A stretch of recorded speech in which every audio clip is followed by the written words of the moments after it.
Great to have you with us here on ESPN from the Stadio Giuseppe Meazza in Milan. It's Italy and Denmark in World Cup qualifying on the road to Brazil 2014. Alongside Steve Nicol, I'm Andrew Orsatti. Italy, the group leaders, despite not yet hitting top gear, with 7 points, 2 clear of Bulgaria. Whereas Denmark are just a couple points from their opening 2 matches, Steve. Italy coming off this victory, as unconvincing as it was, away to Armenia last Friday. They get a lucky call there, and Andrea Pirlo stepped up to score the penalty. Well, I find it strange that anybody can suggest that this is a poor performance. You know, you win 3-1 away from home in international football. I don't care how you play, it's the win that counts. Henrik Mkhitaryan, the informed Shakhtar Donetsk attacking midfielder, with the equaliser. Italy were reeling at times. Prandelli unhappy with some of the criticism as well that he's received. Daniele De Rossi with that header on the end of Pirlo's cross, and then De Rossi turned provider for his Roma teammate Pablo Osvaldo to put the seal on a 3-1 victory for Cesare Prandelli's men. Denmark, well, they went to Bulgaria and could only manage a 1-1 draw after going behind early after 7 minutes. Rangelov there with the header, and despite Bulgaria having a man sent off on 27 minutes, Denmark were unable to really go on with it. They did get an equaliser through Nicholas Bettner, but that would be it. 1-1 it finished. Yeah, I mean, it's a fantastic header, but obviously being a man up, even though they're away from home, you still expect them to get the victory. But, you know, this team, it doesn't give an awful lot away, but unfortunately, they don't score enough goals either. Yes, they were, in fact, held scoreless at home to the Czech Republic in their opening qualifier. And as a result, they currently sit on 2 points in the penultimate spot of Group B. Italy unbeaten and looking to make it 3 consecutive wins here tonight in Milan, where they have not been beaten since 1925. In fact, they have never lost, Italy, at home in World Cup qualifying. Over 45-minute matches, 40 wins, 5 draws. Well, it's just an incredible stat, that, isn't it? I mean, had you not showed me it in black and white, I wouldn't have believed it. You should trust me, Steve. And trust me, everyone. Hang around, because Italy-Denmark is fast approaching.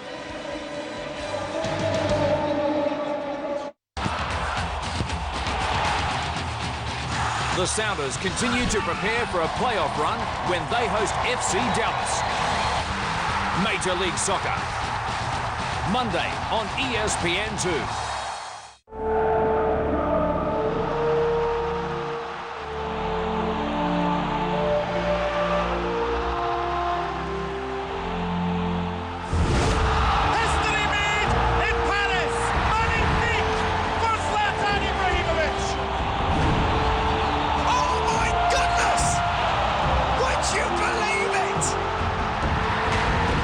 The giants of European club football, all in one place.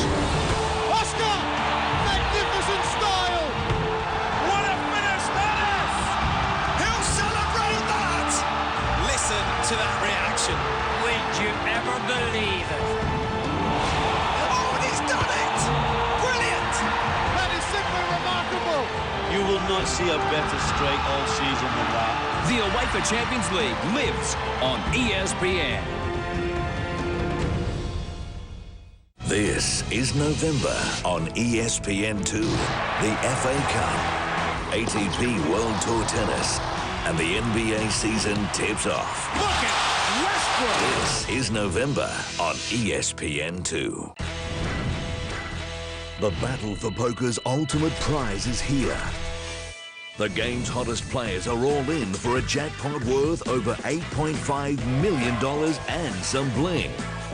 The only way you're going to beat me is if you get lucky. I won! We play 16 hours straight to get to the final table. From Las Vegas, the 2012 World Series of Poker main event, Sunday on ESPN.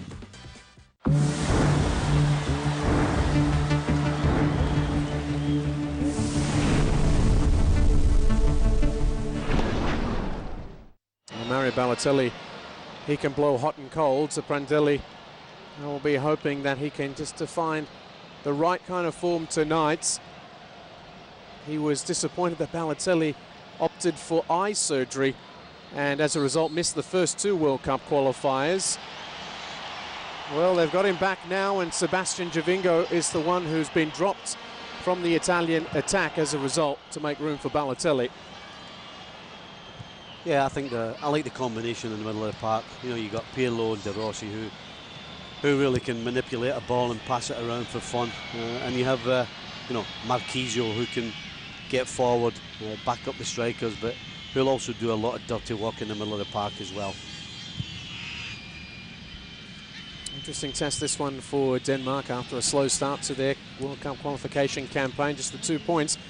But they can be tricky customers on the road. In fact, they haven't lost on their travels in World Cup qualifying since 2005. Well, you have to look at this Denmark team, and they really do have experience. You know, Bentner's been around for, what, 5-6 years at international level. Rommedahl, forever. Eriksson, Crondelli. I mean, this is a team they'll be stuffy, they'll stick to you. But if you give them half an inch, then they'll certainly try and take that mile. So Marchisio for Balotelli. Back on the ground where he spent so much time with Inter, and before making his big move to Manchester City in the Premier League.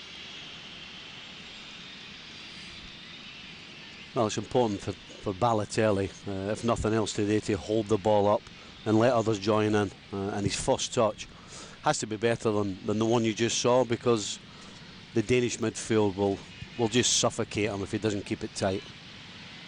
There's Osvaldo, the flick for Montolivo. He sees Marchisio. As the move develops down his left flank, Balzaretti joining in. Low and hard, trying to pick out the late run from Montolivo. And now some space here for Christian Eriksen. He is a danger man.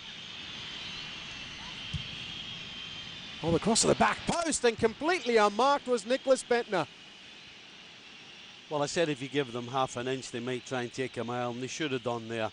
I mean, Eriksen, it's a great ball. He picks out Bendtner. Poor defending from Chiellini, should be tighter.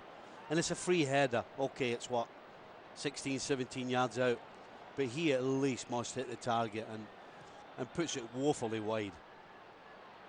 It was picked out by the attacking right back Lars Jakobsen, and inside the opening few minutes here already, Italy showing that they are a little shaky at the back. They were at times more than questionable against Armenia. Leonardo Bonucci in particular was rocking in that game.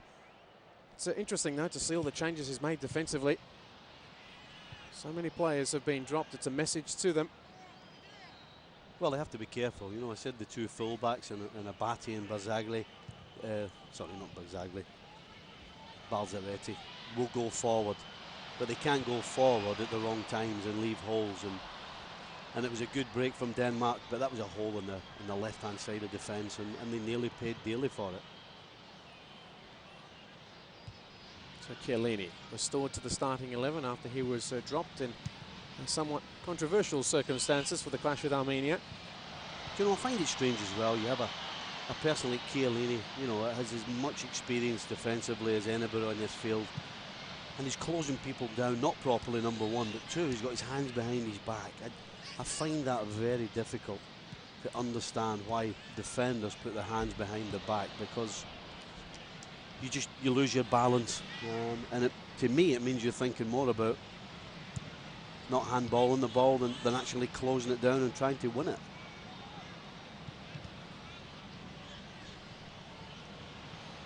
Well, De Rossi overstretched there and seems to have picked up a knock.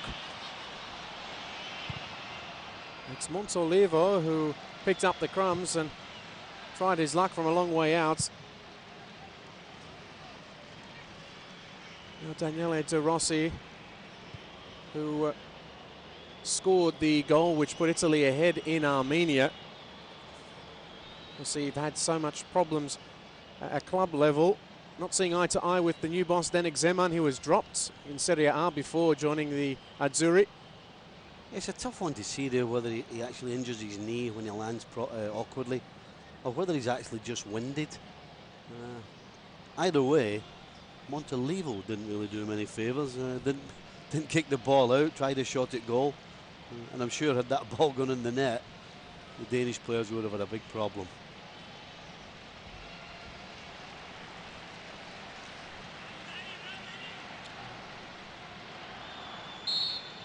There you can see at the top of your screen the head-to-head record in the World Cup qualifying between these two nations, Italy and Denmark. Twice they've met, a win apiece. The last time Denmark beat Italy by 3-1. That was in 1981. Their last meeting, however, was back at the European Championships in 2004. That controversial match which ended scoreless in the opening group game from their section. A match which saw Francesco Totti banned for 3 matches after spitting at Christian Poulsen. Yeah, it's a thing that professionals frown upon. You know, there are certain things that are just not acceptable on a football field, and spitting is one of them. And gladly Totti got what he deserved. I think it was a 3-match ban, and for me probably should have been longer.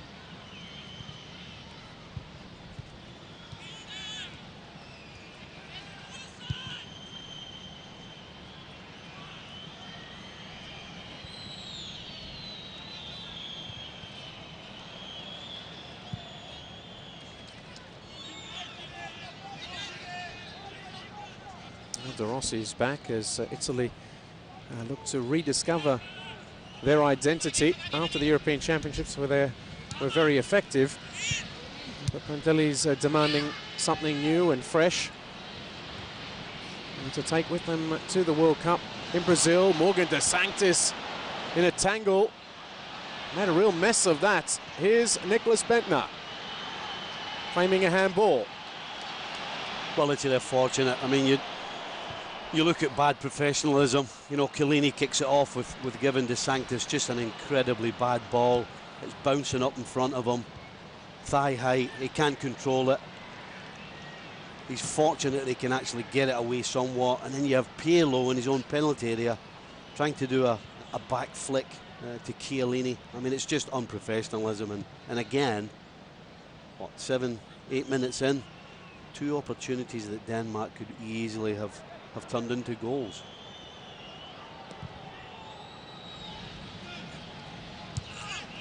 Balzaretti managing to win that one. No foul. It's a throw to Denmark. Yeah, I think Balzaretti's a little hard done by there. Supposed to make the header, and Romadal, for me, just shoves him. But nobody gave it. Referee didn't see it, and they play on.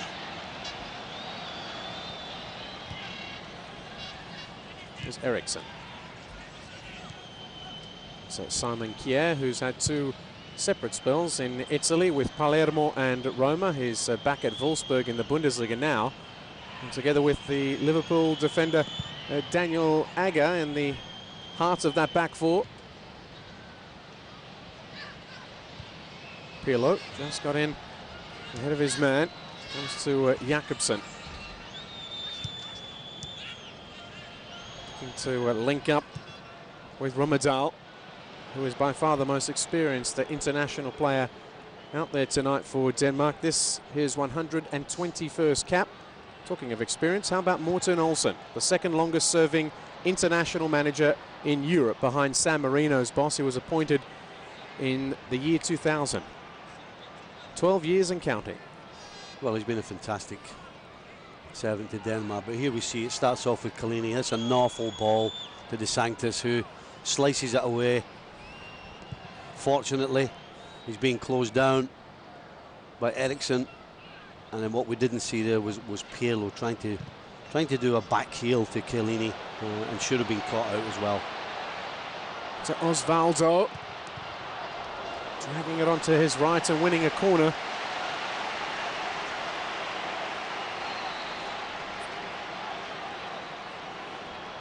Osvaldo cuts inside here. Kjær, not the quickest thing in 2 feet. He gets his shot off and gets a corner for his trouble.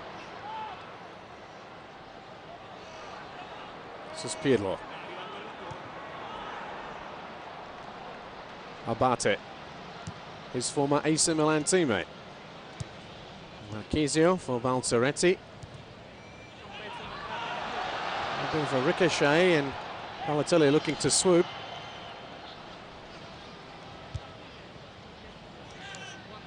So Marchisio was clipped there. It's a free kick to Italy. Well, it's taken them 10 minutes to get some sort of attacking play going. Marchisio just coming inside.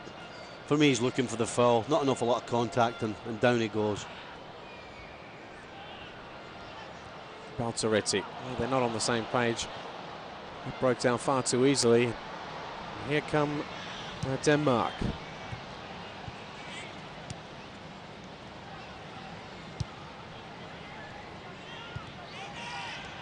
Denmark won't panic. They'll look to keep the ball.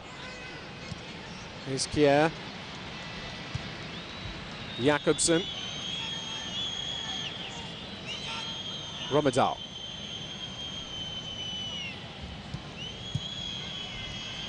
This is Eriksson. Oh, he couldn't lay off that ball. It was at the feet of Bentner as Eriksson lets fly. And De Sanctis comes to Italy's rescue. Well, I was going to say that Denmark, you know, they rely on good passing and good movement. They really don't have any sort of superstar. But you know what? If you don't close people down, and Eriksson it was there, fantastic shot. De Sanctis should have saved it, but had to save it.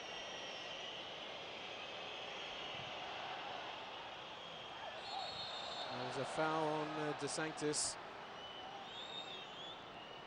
Once again, a nervy start here from Italy, which is in contrast to what they did in Armenia. Gianluigi Buffon, who has picked up a knock, and since that match unavailable tonight, giving De Sanctis the chance. They were bright to begin with and then fell away against the Armenians. It's taking a while to find their feet here in Milan.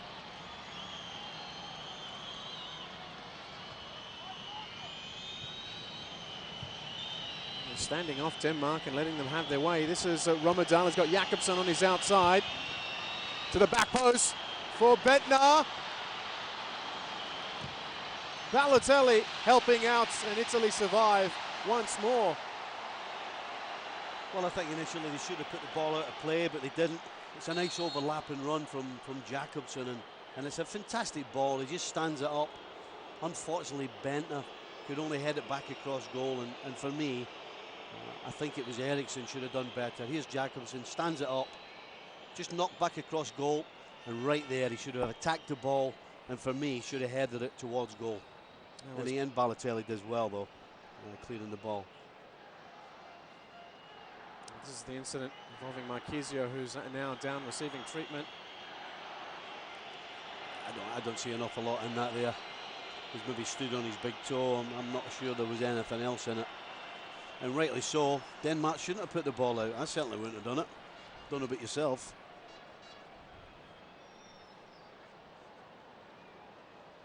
Germany leading against Sweden as Miroslav Klose closes in on Gerd Müller's record. He's the all-time #1 goal scorer for Germany. You can log on to ESPNFC.com for more. Alessandro Diamanti has been told to warm up. Now Marchisio has a problem with his shoulder or arm. I would suggest he hurt that when he dived on the ground. I mean, he certainly didn't go down because of a knock to his shoulder. It looks like he's hurt his shoulder as he's fallen.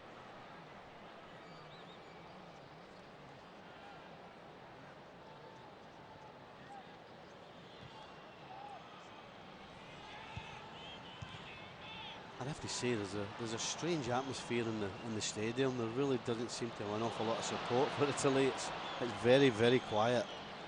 There was a mistake by Pirlo there. So, Denmark well and truly on top at the moment. Krondelli on that left side.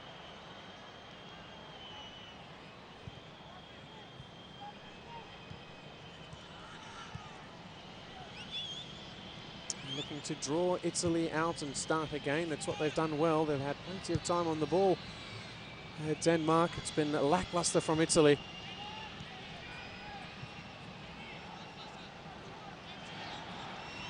It's Agger. Here's Eriksson.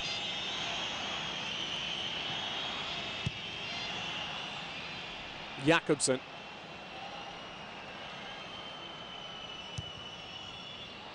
That's one for Bentner to attack. Doing a bit of pushing on Barzagli, his Juventus teammate. He is on loan from Arsenal with the Italian champions.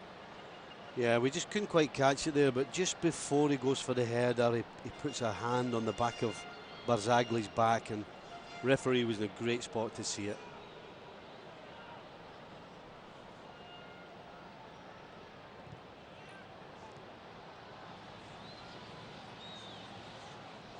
To Chiellini for Pirlo, again dwelling on the ball. It's pounced upon by the hungry Danes.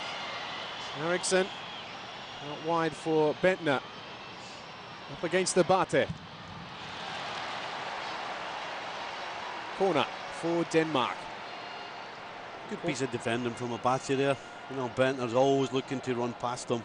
Stays on his feet, stays nice and tight, makes a good challenge. Should have scored Nicholas Bentner early on. What a great chance he had in the opening few minutes after he was picked out by Jakobsen. So Crondelli to take. Looking for the flick on. De Rossi's there just as well. There was a gaping hole. Yeah, there was. You have to think that Agger had given up on the ball. Had he just followed through, anticipating nobody getting it, then he may have got his head on it. Oh, there's a turnover here. Balotelli's down and Montolivo takes off. The referee will bring it back for a foul here on Balotelli.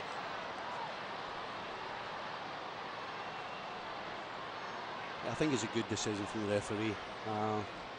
It is a free kick for me. Linesman's got his flag straight up. Possibly a chance of taking advantage of it, but Denmark had three defenders back to one who was Montolivo, so good decision to the referee.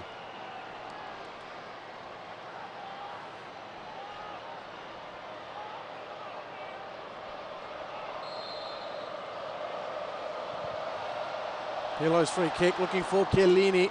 Defended well by Agger. Do you know, it's such a wonderful ball that it's exactly where you want it if you're the striker. You're standing on the edge of the box. You want that ball between the penalty spot and the 6-yard box, and that's exactly where Pirlo delivers it.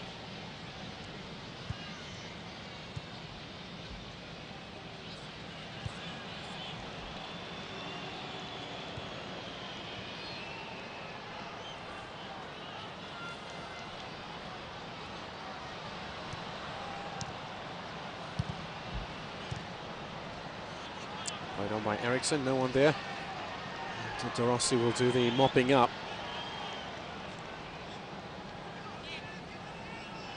A little surprised at Italy. There really doesn't seem to be an awful lot of urgency about their play. Oh, the bounce, difficult one for Agger. It comes to Marchisio. Well, Simon Kjær was on the line just as well because Anderson was beaten. You have to ask yourself, what is Kjær doing on the line actually in the first place? I mean, it's a good job he's there. The ball's played out way outside the penalty box. Marchisio has time to get a good touch on it, get a strike at goal, and Kjær pops up on the line. What he was doing there, I don't know, but it's a good job he was, otherwise it would have been a goal. Pirlo with a wayward pass.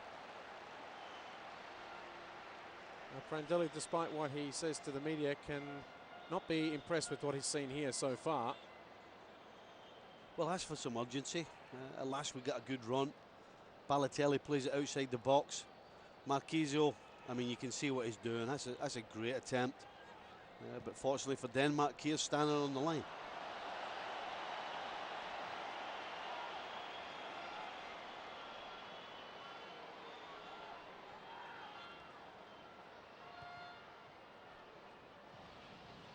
That might be the encouragement Italy needs to start picking themselves off the floor. Denmark have made a strong start here. Balotelli for Montolivo. Almost got it to Balzaretti. Well, when I said I was looking for some urgency, what I mean by that is You know, is there any movement towards the ball, away from the ball? Is there anybody running in behind? Is there any quick movement of the ball? And up until that moment, there really hadn't been any of that whatsoever. So nicely done by Thomas Christensen. Put up the play on that far side for Daniel Vass.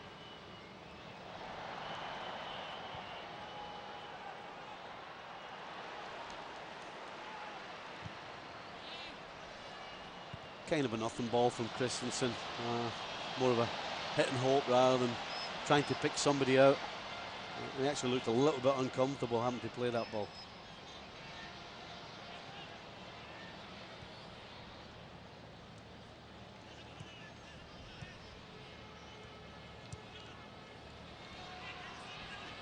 Baltaretti. De Rossi.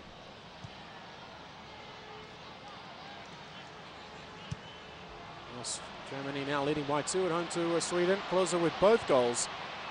Dangerous ball from Marchisio. And Osvaldo nods it wide.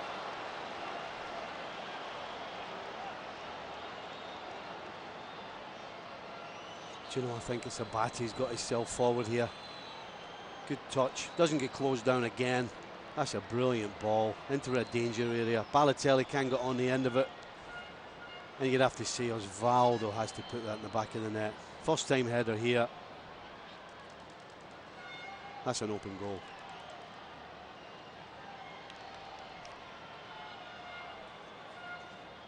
Osvaldo, who opened his account for Italy in the 2-2 draw with Bulgaria on the road in the opening match of this qualification campaign. Well, if you fancy anybody scoring, it's him. You know, this guy, as I said, is 6 games, 6 goals for club and country, and that chance there, I thought he was just going to put it in the back of the net.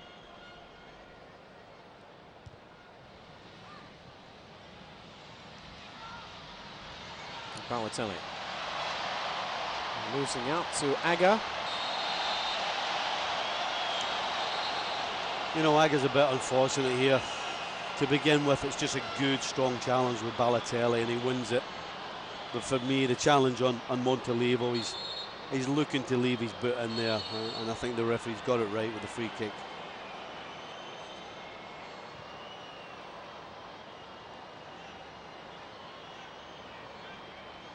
Slovenian referee Damir Skomina wants to have a word with Balotelli, the 22-year-old who divides opinion. There's been some talk back in Manchester that he's not the right kind of role model for City from one of the directors at the club. See, I think that's just a fair fight. Aga wins the ball. I don't think there's any problem there at all. And as I said, for me, I thought Aga was the one at fault with his challenge on Montolivo.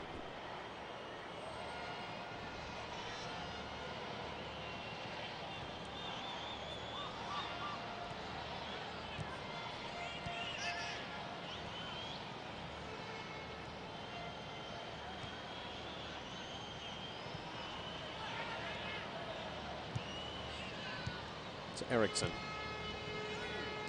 Kjær. Spreading the ball around nicely at times. Jakobsen. For Kvist, who's dispossessed by Montolivo, who's on his home ground after joining AC Milan from Fiorentina on a free transfer. Montolivo and Pranzelli have a history together in that they were working at Fiorentina at one point. I don't think he gets any clearer than that, does it? Montolivo's outdone him. And Chris thinks he has no option but to put 2 hands on him and just shove him out the road. He's probably fortunate in this day and age that he doesn't get a yellow card for that. This is Montolivo. Chiellini. Mazzagli. De Rossi. He's forced to turn. He's got very little support. De Rossi needs to be careful here. Luckily for him, it's a foul by Christensen.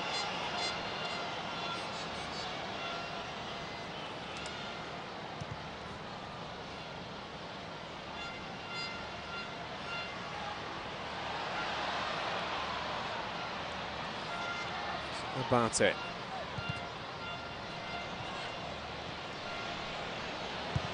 Pontoretti was ambitious, coming off his former Palermo teammate, Simon Kier. Yeah, I haven't been too impressed with Balzaretti, to be honest, so far. His passing hasn't been crisp and accurate, and for me, this is just a. I mean, it's just for me, he doesn't have any other option and just has a wild slash at it, and he's lucky to get a corner.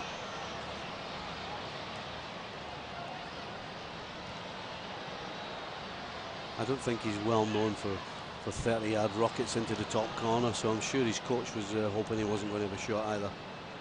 Well, he can hit them. Balzaretti, who got himself a big move to Roma in the summer. This is De Rossi, who's Roma through and through. He's only played for one club in his career.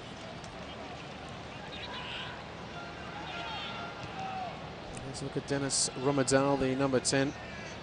21 international goals. He's now 34 years of age, still working hard for his national team on this right flank. Montolivo. He get it through to Marchisio.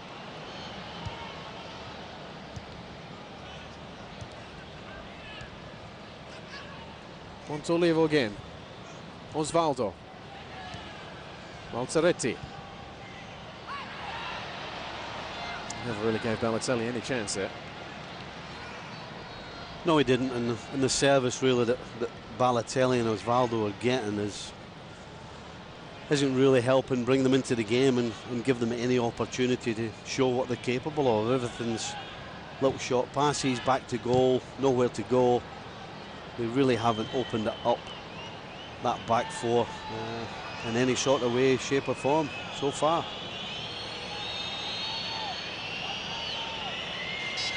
With Christensen for Crondelli, who, after scoring a couple goals at the European Championships, he got himself a move to La Liga in Spain with Celta Vigo. Betna. Well, it's picked off by Pirlo.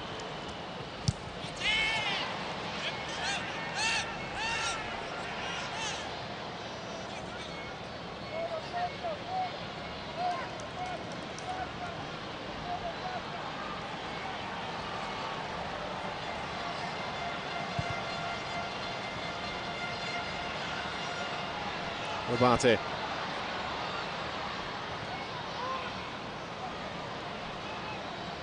De Rossi. Pirlo. On a ground which used to be home after he was let go by AC Milan on a free transfer last season to Juventus, and what a campaign he had in helping win back the title for Juve.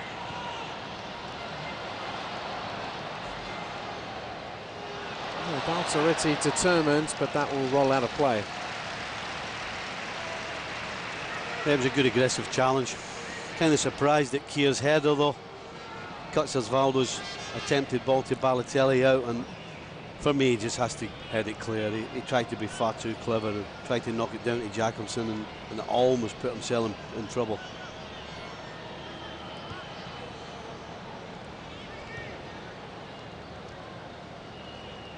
Jakobsen on the ball.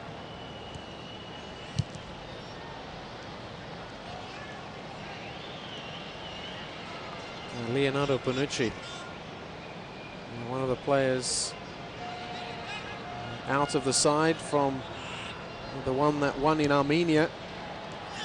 He had a torrid time over there in Yerevan. This is Romadal. Runs into Chiellini. The decision goes against him. It's a throw for Denmark as we reach the half hour here at the Giuseppe Meazza in Milan in this World Cup qualifier, which remains scoreless between Italy and Denmark. Steve Nicol alongside me, Andrew Warsati. Cesare Prandelli with plenty to ponder.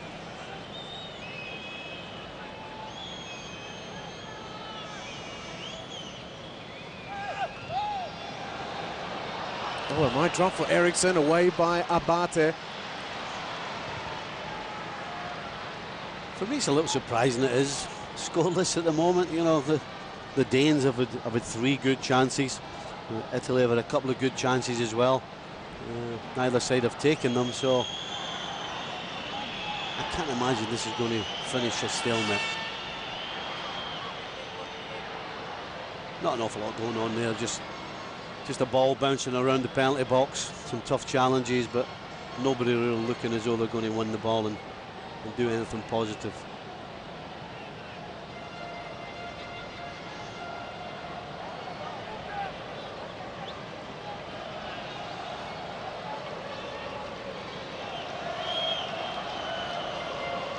It's going to be William Kvist, the Stuttgart midfielder, to launch another long throw for Bettner, who's so good in the air. And he knows a thing or two about the likes of Bartali and Chiellini at the back. And since they're together at Juventus, this is good movement, and it's come off of De Sanctis. Well, it's a nice little move, isn't it? I'm not sure whether it was meant the 1-2, but Kvist got on the end of it anyway. Plenty of time to choose what he's going to do with it. Decisive a goal. And De Sanctis just does enough more than anything else to put it out for a corner.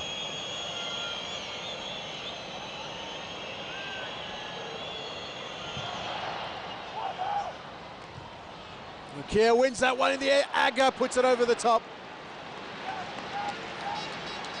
Oh, got some big men, haven't they, who will be useful on these set pieces. Well, it's a good move. Kier making a late run to the back post. Everybody knows what's going on. Heads it back across goal. And Agger has to do better there. There's a lot of bodies between him and the goal, but he has to get up and get it on frame. Italy lacking the kind of spark they displayed at the European Championships. Even saw in that last passage of play, they're all standing around with their hands up, calling for offside. Montolivo has put Italy in front.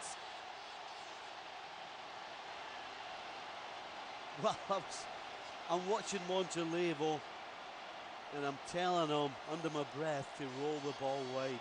Roll the ball wide. But you know what? I was going to say the next best thing, but it is the best thing. He just buries it in the bottom corner. What a fantastic strike from just outside the edge of the box. Riccardo Montolivo, it's his second goal for the Azzurri in 39 appearances. I mean, really, it's come from nothing. Balotelli, nice little ball round the corner. De Rossi thinks he's getting it. I think Anderson in goal thinks De Rossi's getting it as well, because before he can blink an eye, Montolivo, that's a great finish. Nobody's saving that. Balotelli with the little flick in the build-up was taken out from behind and has picked up a knock. Prandelli. A bit of relief for him after an indifferent start here. Balotelli hobbling to the sideline. He looks okay to continue though.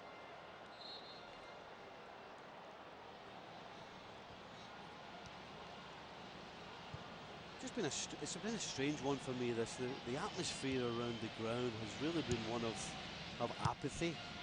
There hasn't been an awful lot of vocal support for this Italian team. Almost a little bit of disdain, and even though they've gone ahead, there's still that strange atmosphere for me.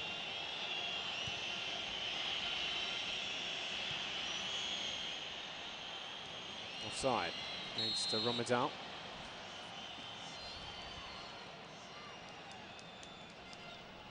How would Prandelli assess the opening half hour, do you think, Steve? Well, I think up until the goal, he'd have to be worried that they weren't really creating anything, and defensively they've given up some chances. But you know, goals change games, and certainly changes everybody's thoughts concerning the game. The fact is that they're 1-up, they're at home, and they're now forging forward, looking for a second one.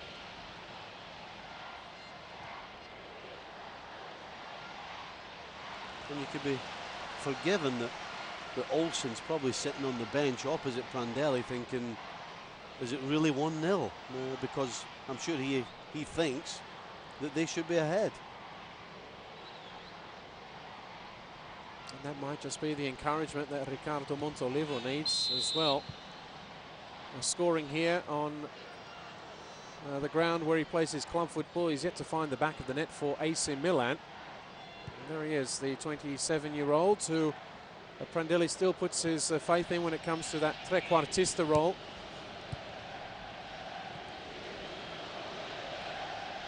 They had success together at Fiorentina, and he's certainly looking to Montolivo to carry out the instructions that they were so effective with at club level.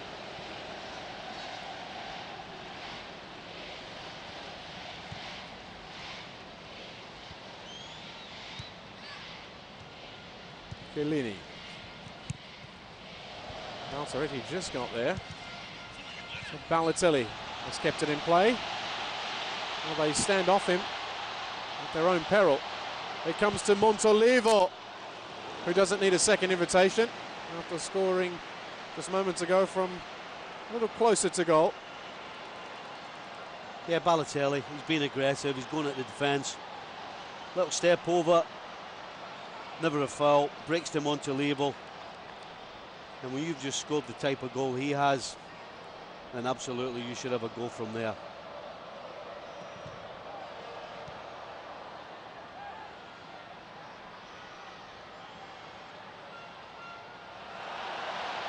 Pirlo creating space for the cross, and it's headed in by Daniele De Rossi. Italy have a second.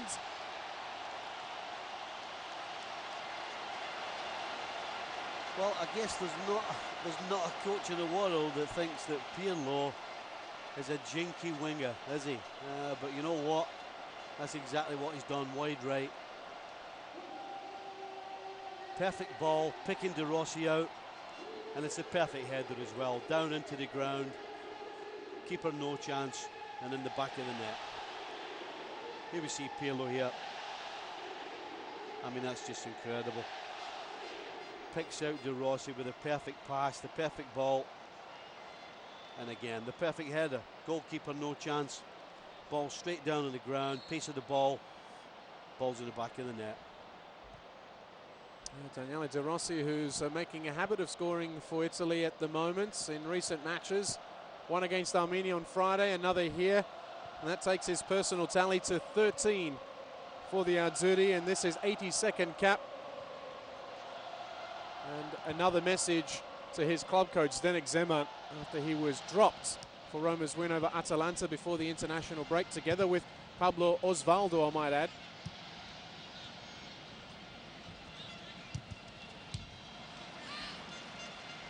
Well, you look at the score 2-0, normally you would say this game's over, but Denmark haven't lost an away tie in World Cup qualifiers since 2005, and there's a good reason for that, so I don't think we should be counting them out just yet.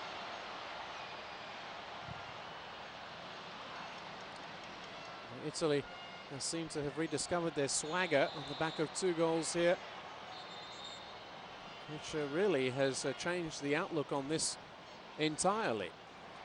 Denmark will feel crushed in some respects. Bentner perhaps should have scored early on. They had a number of chances. Italy survived, and now they lead by 2. Daniele De Rossi picks up a booking. He also scored earlier this year in the 2-1 loss to England in a friendly. Well, De Rossi can find himself a little bit unfortunate there. He's clearly pulled back Eriksson. But you know what? Kvist did the exact same thing, 10-15 minutes ago. And the referee let him go. So a little bit surprised that he picked De Rossi out there and gave him a card.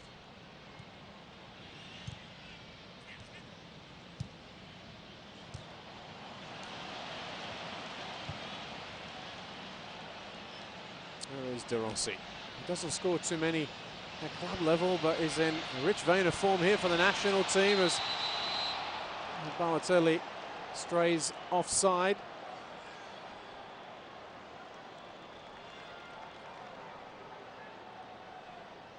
Yeah, it's actually good defending from Kier, stepping up, leaving Balotelli offside. But Had Montolivo had his head up, had the ball tighter to his feet, he could have played him in a little bit earlier and he would have been onside.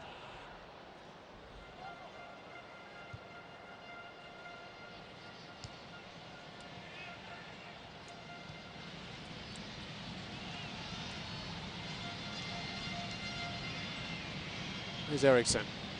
Denmark need to respond. Just 5 minutes remaining here in the first half. Krondelli. Eriksson.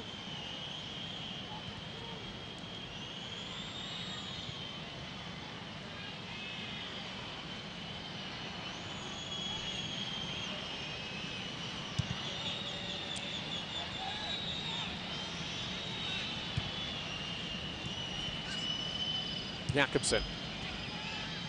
Kier. The tactic of coming here and trying to make Italy do the running with this possession game hasn't really worked out for Denmark. They didn't take the chances that came their way, and it's proven costly. And Morten Olsen, he'll have his work cut out trying to pick his team up off the ground.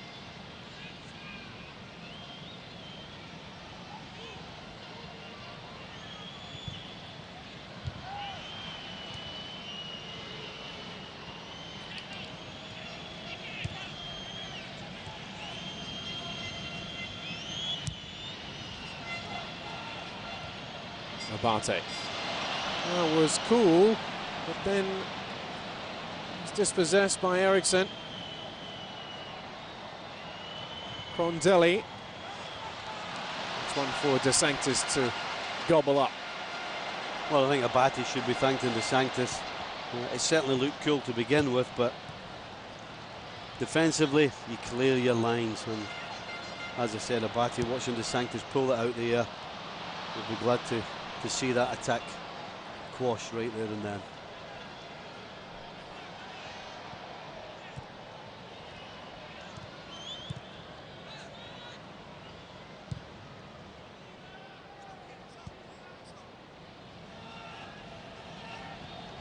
Jakobsen wants an option. The movement from Denmark has slowed down. They've had the wind taken out of their sails here on the road in Milan in this World Cup qualifier. As Italy look to make it 3 consecutive wins on the road to the World Cup in Brazil. Jakobsen faced by Balzaretti. Marchisio helping out, and Montolivo as well. It stays alive somehow for Jakobsen, who fires wide. Well, he rode his luck, Jakobsen, he stuck with it, and the ball just kept coming back to him, and eventually he's lucky here once in Montolivo. Has another stab at it. Gets past Balzaretti. Nice little flick round the corner here from Romedal. And just when he looked to have a chance to strike the ball at goal, he lost all his composure and just slashed it wide.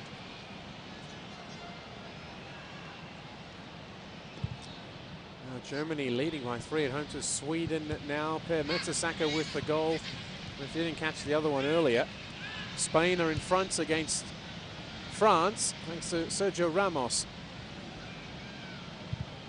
Keeping a very close eye on that German match, because Miroslav Klose is 1 goal away from equaling Gerd Muller's all-time international record for Die Mannschaft.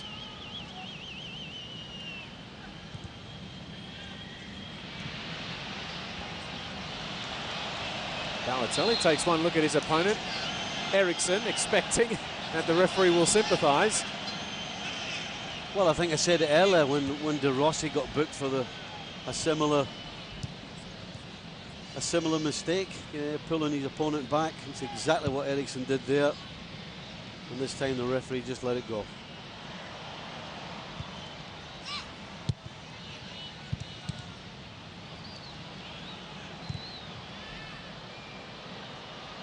Romedal's been picked out wonderfully well. Same can't be said about the strike at goal. Yeah, it's a poor decision. Lack of composure, one.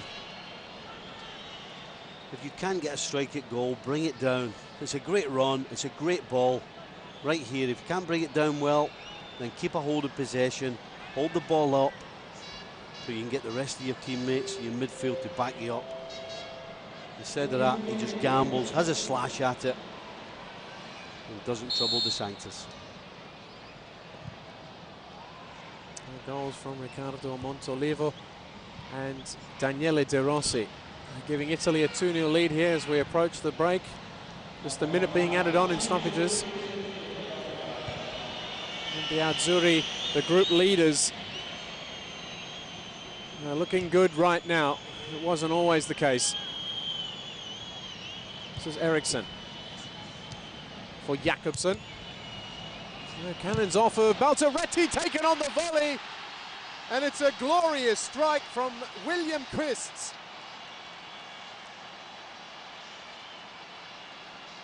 Well, we said we shouldn't discount this Danish team. The record they have away from home is pretty incredible, and now we know why. 2-0 down, they stick at it.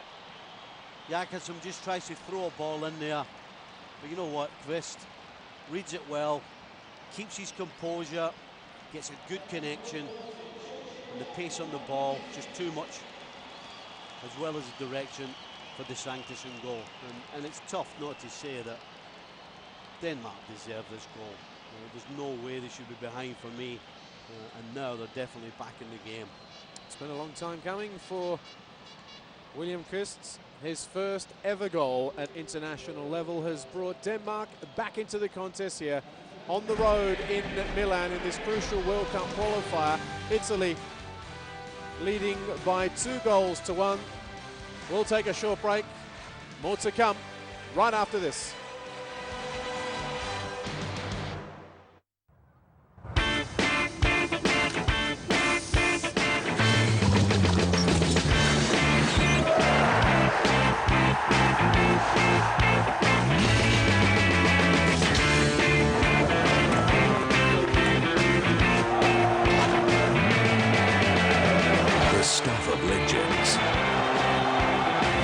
Of dreams. The FA Cup returns to ESPN. As the new season begins, we bring you a big-time doubleheader as the reigning champion Miami Heat take on the Knicks. Then, the Clippers and Lakers battle for Los Angeles. Saturday, November 3rd on ESPN. This is November on ESPN2. The FA Cup. Oh, and he's done it! He'll celebrate that! American college football. Touchdown! ATP World Tour Tennis. NCAA college basketball. The UEFA Champions League. That is simply remarkable! And the NBA season tips off. Fires a three! Bang! This is November on ESPN2. The NFL on ESPN storms into Week 7 with a huge matchup. The Seattle Seahawks have been one of the big surprises this season with their play. Now, the test is on when they head to San Francisco to battle the powerhouse 49ers. It's an NFC West showdown. Seahawks, 49ers, live Friday on ESPN, the home of the NFL.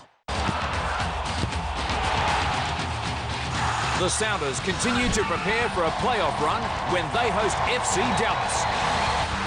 Major League Soccer, Monday on ESPN2.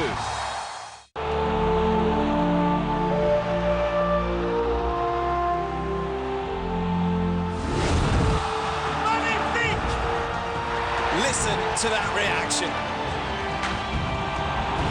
The giants of European club football, all in one place.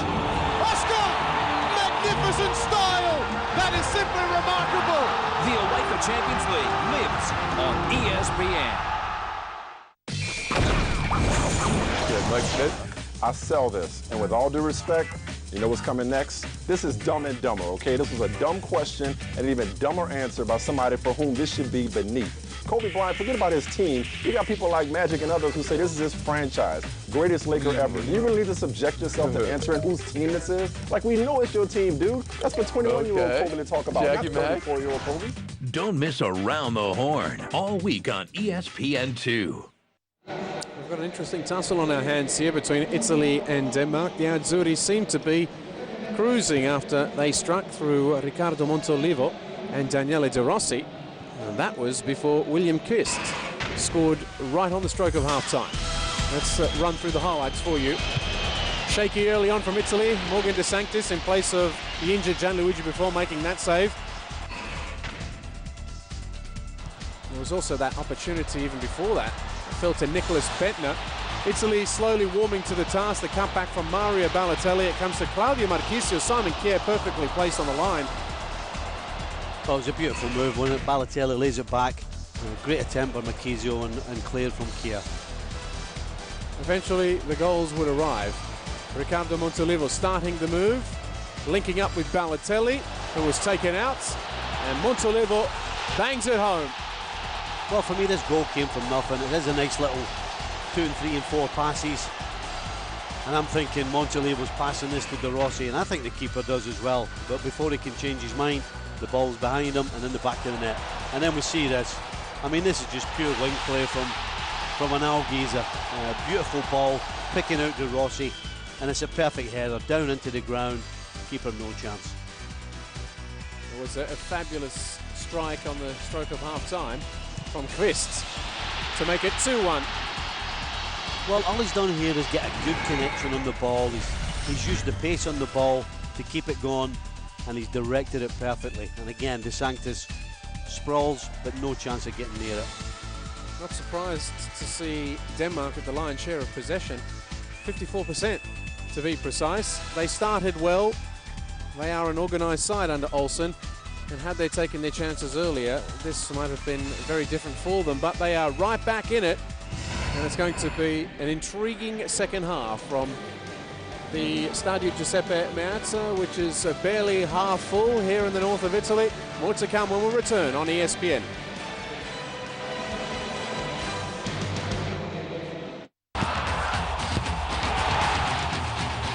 The Sounders continue to prepare for a playoff run when they host FC Dallas.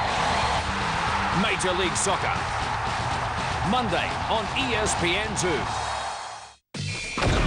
Who wants it next on our emotionally available sports? But Michael Smith, get in there. You know, they say quarterbacks get too much of the credit and too much of the blame. Tony Romo's in his own category. He always gets all the credit and all the blame. This goes way too far. I remember being on this very show. On this show, there was overreaction. It wasn't these people, but some people were talking about this guy like he had the glow like we were in the last It was Kalishaw. Okay. Whoever it was. It was Kalishaw. Don't miss Around the Horn all week on ESPN2.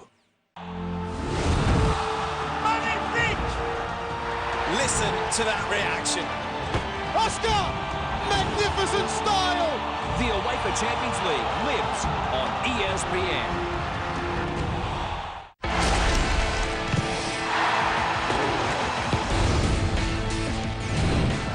Second and 11, and Rogers will throw. And is it one-handed? Yes!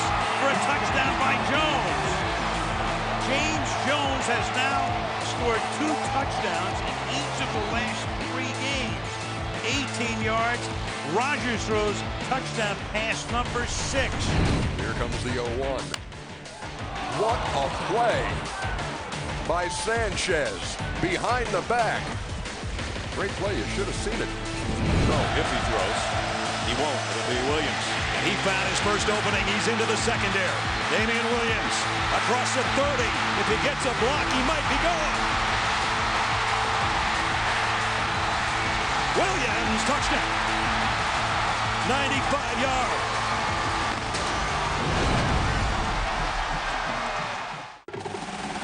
The pride and passion is back. Every week, the game's biggest contenders and rivals clash in the drive to a national championship. Down the middle, got it! Touchdown, USA! Experience the excitement and glory of college football. Explodes, breaks free, all the barbecue you want, young man. all season long on ESPN2. The battle for poker's ultimate prize is here. The game's hottest players are all in for a jackpot worth over $8.5 million and some bling. The only way you're going to beat me is if you get lucky. We play 16 hours straight to get to the final table. From Las Vegas, the 2012 World Series of Poker main event, Sunday on ESPN. Welcome back. Are you keeping in touch with all that's happening on this frantic day of World Cup qualifiers? You can go to ESPNFC.com for the very latest. A number of matches in progress. Some concluded. Now this clash between Romania and the Netherlands, well, that is just minutes away from conclusion. And the Dutch leading 3-1 at this point. So that was a well-taken goal by Jermaine Lens. Yeah, I mean, the goalkeeper does fine for me here. Clears it outside the penalty box. But there's nothing anybody can do about that header. It's just perfection. The second goal just before the half hour, it came from Bruno Martins' Indy. Well, if they could do nothing about the first one, they should have done more about the second one. Just poor marking, nobody picking up. A penalty was awarded for that. Up steps Rafael van der Vaart. Yeah, I think that's a tough decision. It's two players going for the ball, nothing in it, but the Dutch get the break they needed. Well, the other developing story of the day is the fact that Miroslav Klose has already scored twice for Germany at home to Sweden, which means he is now 1 goal away from Gerd Muller's record of the most goals for Germany. Muller has 68, Klose now 67. Elsewhere, you can see a number of fixtures that have been concluded between Russia and Azerbaijan. 1-0 at finish there. Late penalty for Fabio Capello's men, taking all 3 points. Israel comfortable at home to Luxembourg. Portugal are in action at home to Northern Ireland today. Looking over the page, Spain in front at home to France. Sergio Ramos scored there. And Poland against England. That's another one coming up to keep an eye on. We're on the road to Brazil 2014. And before you know it, the World Cup will be here. Italy are most certainly heading for the finals at this rate. They lead 2-1, but Denmark are giving them quite a scare. This is November on ESPN2, the FA Cup. Oh, and he's done it! He'll celebrate that! American college football. Touchdown! ATP World Tour Tennis. NCAA college basketball. The UEFA Champions League. That is simply remarkable! And the NBA season tips off. Fires a three! Bang! This is November on ESPN2. Basketball Without Borders is the NBA and FIBA's global basketball development program that uses the sport to create positive social change in the areas of education, health, and well-being. The 10th annual Basketball Without Borders Africa took place in Johannesburg, South Africa, where the top African boys and girls came together. WNBA and NBA legends and coaches led the way. Underneath, and I'm stepping and I'm pushing the ball out. The 4-day camp was capped off by all-star games that spotlighted the campers' skills.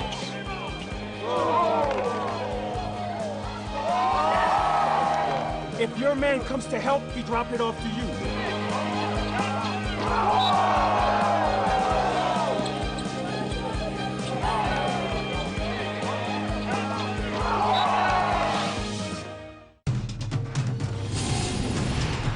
The NFL on ESPN storms into Week 7 with a huge matchup.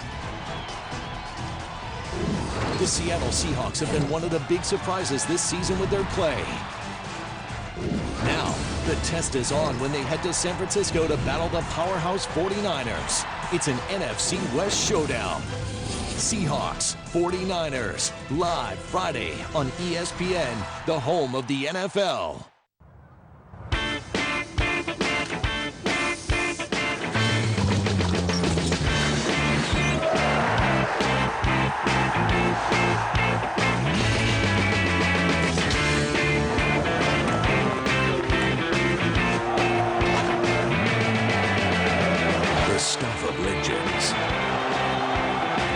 football dreams.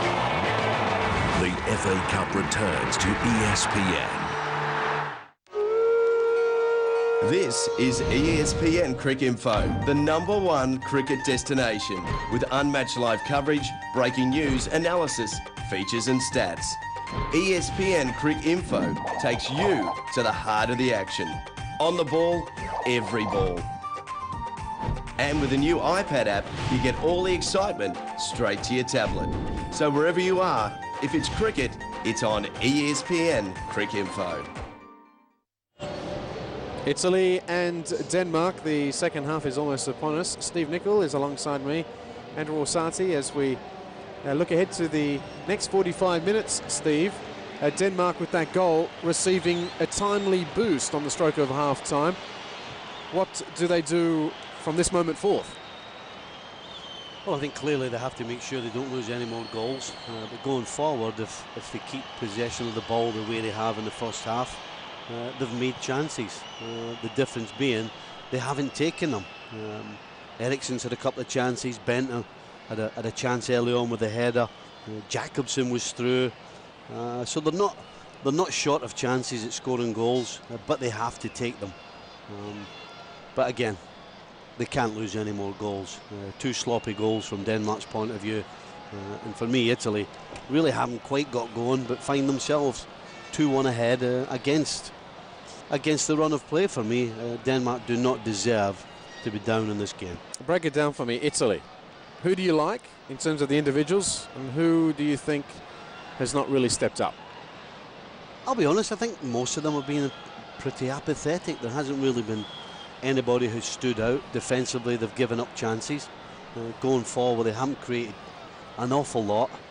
They just have had a bit of luck with the 2 goals, and they've taken them.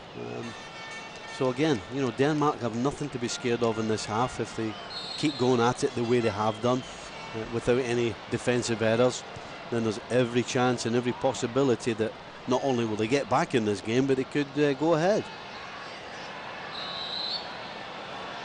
Well, the referee is immediately reaching for a card here, and the colour is red for Pablo Osvaldo. Italy are down to 10 men within 20 seconds of the restart. It's a disaster for the Azzurri. Well, I'd love to know what the referee saw here. I didn't see an awful lot myself. Well, we'll wait for the replay on that count. It's not the first time this season that Osvaldo has been sent off. In fact, he saw red here at the San Siro in Roma's win away to Inter earlier this season in Serie A. Well, we're not seeing anything from that replay. It would suggest that there's an elbow.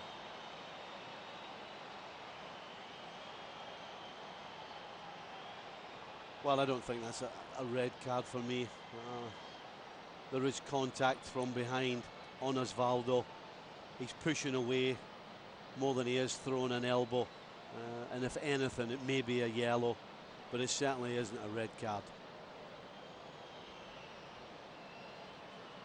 Let's remember that to get a red card, it has to be intentional foul play. And when somebody's coming up behind you, Christensen it was on this occasion, after Osvaldo's played the ball, he has made contact. Osvaldo's pushed away as opposed to throwing an elbow. And for me, it's not a red card. Here we see Osvaldo. He plays the ball, there's contact from the back, right here. And he's pushing away. All he's doing is pushing away. It's the manner in which he lashed out there, which caught the eye of the Slovenian official Damir Skomina, and a real shock to the system for Italy. Not only did they concede just before half-time, but now they have a player sent off. And for the second match in succession in this World Cup qualifying campaign, Denmark have an opportunity with the numerical superiority. It was the case when they drew with Bulgaria last outs, and now, as they chase this equaliser, can they make that count? Well, I think if anything comes of this, it will make Italy just a lot more solid. The onus is on them at home to go forward in this game, which they haven't done to a great success for me. now everybody will just be happy if they keep it tight and don't give anything away. And of any national team in the world, you'd put your money on the Italians keeping things tight and giving nothing away.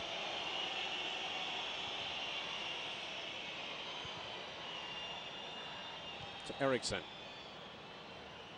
Out to Silberbauer. Well, that certainly isn't going to cut it. You know, there's going to be a lot of possession now in the middle of the park for Denmark.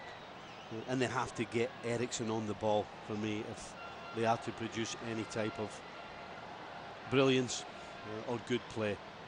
Steve, I'm sure you've been in this situation. When you have a player sent off, how is it that you look to reorganize, do you think, when you're the team with 10 men? Well, I think it's straightforward for me. It's a 4-4-1. You have a man up top to do as much running and as much closing down and trying to keep that back four occupied if they can. And then you have two banks of four. Keep a good position. Try and keep the ball in front of you just like they are here. And just let them have it, because while it's in front of you, it's not going to hurt you. Certainly makes for a fascinating contest we have on our hands here. As Denmark look for another point. They have 2 from 2 matches. I think if you told them they would come to Italy and get a draw, they maybe would have signed for that. Yeah, I don't think there's any question they would have taken it. But now, I guess the first objection is to try and get level, and after that, get yourself ahead.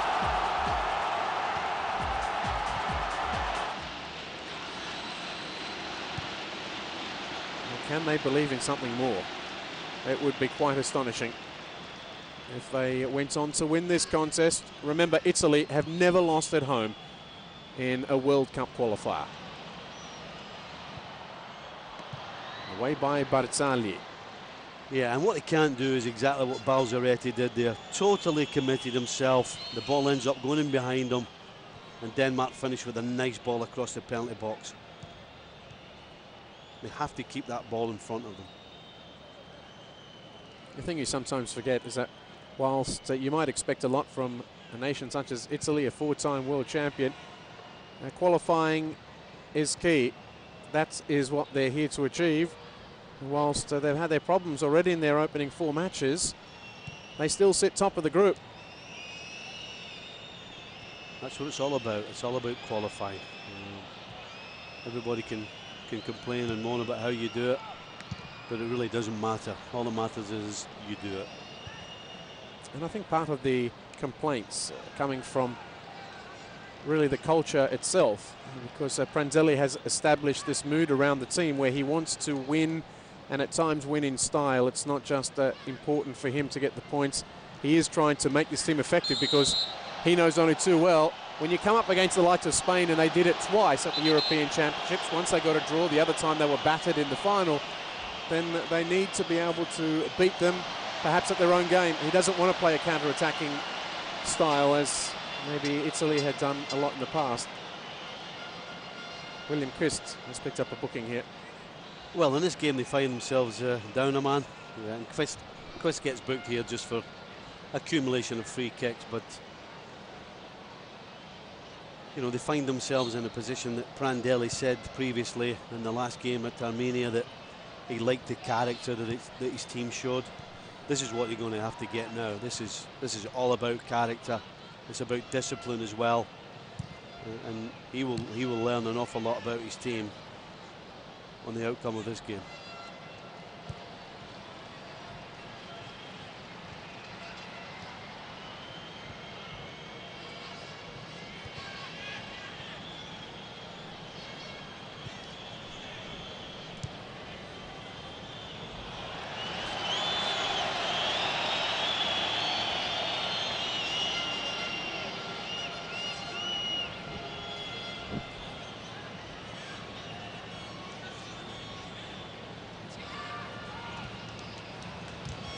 Barzagli.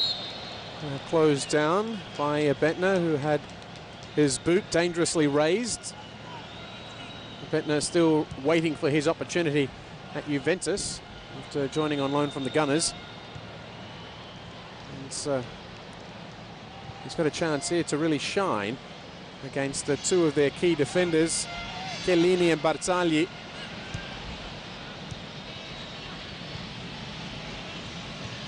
Balotelli for Montolivo. This is Abate.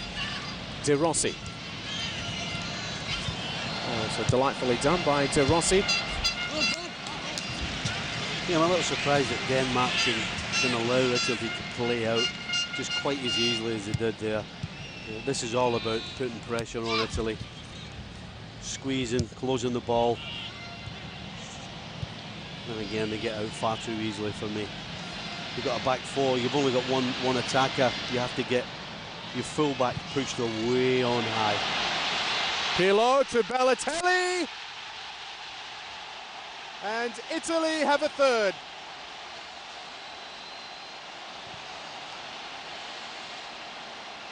Also questions being asked about whether it was offside. Balotelli ghosting in on the end of Pirlo's pass, and for the Manchester City striker, it's a welcome back to the national team with a goal, his 5th. This being his 15th international appearance. Well, you said ghosting in. This came from nothing. No surprise, Pirlo spots the run from Balotelli. Balotelli, for me, times it perfectly. Run past Daniel Agger. It just does enough with the touch before the goalkeeper gets to him.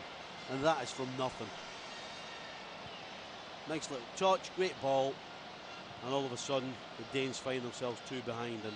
And what I said previous to that, they have to squeeze the ball early. They can't stand back and let anybody, never mind Pirlo, have any time on the ball, and they've just paid the price for it. Well, they'll be kicking themselves once more, Denmark. Wasted opportunities and slack defending there. Despite this being 11 versus 10, they've conceded again. In by Jakobsen. Took a touch off of Chiellini's head. I'd have to say, though, we've got to give them credit. You know, Pirlo's ball is pretty majestic. It's got perfect weight, perfect place to put it in, and the Balotelli run is perfect as well. So there's a lot of positives about the goal. It's not just a mistake from the Danish defence.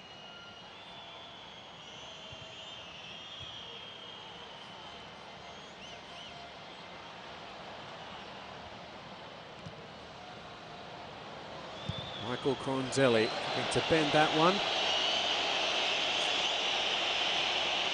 Yeah, you could see what he was trying to do, just he didn't execute. It was on.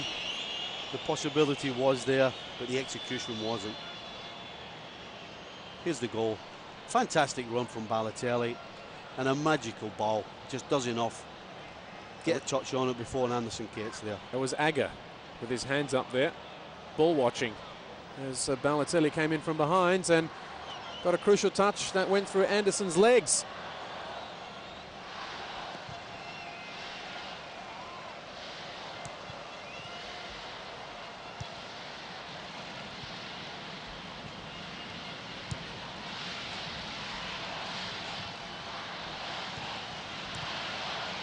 I mean, we see Silberber here at the bottom of your screen. He has to get pushed all the way up higher and inside a little bit.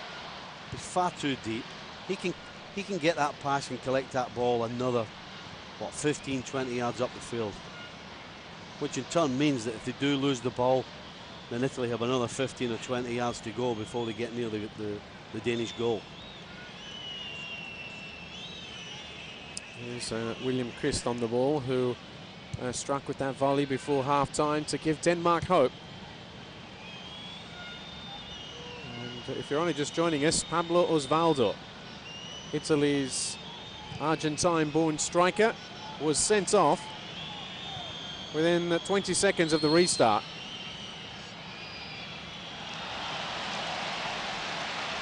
It's a corner won by Romedal. I think if you're Prandelli now, I think you have to think about making a substitution in the middle of the field. As brilliant as a ball as Pirlo played for that goal, they've got themselves a 2-goal cushion. It really is time to try and shut up shop, and for me, he would be the perfect choice to come off. Agger goes up for it, won the header as well in front of De Rossi, and they're still arguing the point. Did Agger perhaps receive a push? We're coming to you from the Giuseppe Meazza in Milan, where the Azzurri are closing in on their third straight win. I'm Andrew Orsatti with Steve Nicol, the group leaders, after Mario Balotelli scored moments ago, now lead 3-1.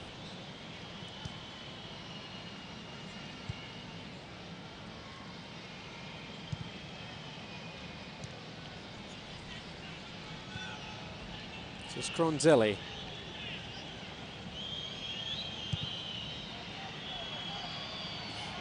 Jakobsen, closed down by Marchisio. Romadal.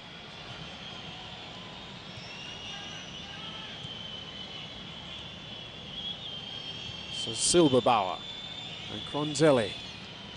They switch from side to side. Still waiting for a cross though, the likes of Bettner and company. Was there a tangle?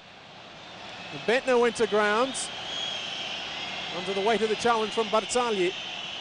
Well, I think it's the right call. I don't think there's an awful lot in it. Bettner makes a little bit awkward. Here we see the claim for a push on Agger. It's not for me at all. I'm sure Bettner and Barzagli will be discussing that when they go back into camp with their club side Juventus ahead of this weekend's top of the table clash in Italy Serie A with Napoli. They are the joint league leaders.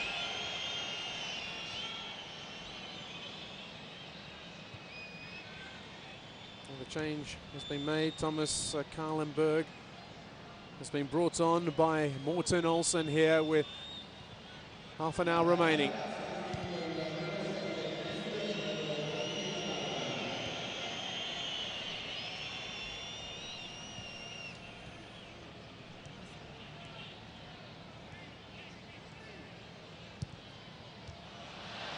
Wayward pass from Christensen.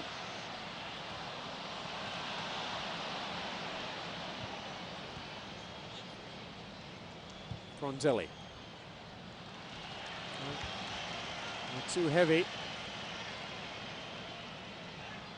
Denmark, despite the numerical superiority right now, just on their heels a little, struggling to find that rhythm which gave Prandelli's men more than a headache early on. And William Kvist is the player who's gone off for Karlenberg, the goal scorer for Denmark.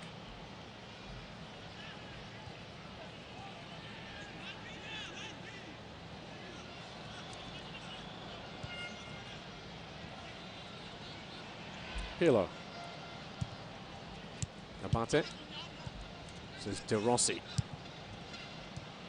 For Montolivo. Delightful flick for Balotelli, who dragged Agger to the ground. Well, it's a type of play it's fantastic to watch, but it shouldn't be happening. Denmark should be closing the ball quicker. They're standing off, they're letting Montolivo, Pirlo pass the ball around them, and eventually Balotelli gets the flick around the back of Agger and really doesn't need to pull Agger back. I think he's got too much pace for him and makes it real easy for the referee. Made it look good, Daniel Agger, did he not? Theatrics, perhaps? Well, like a good centre forward. A dose of his own medicine, perhaps.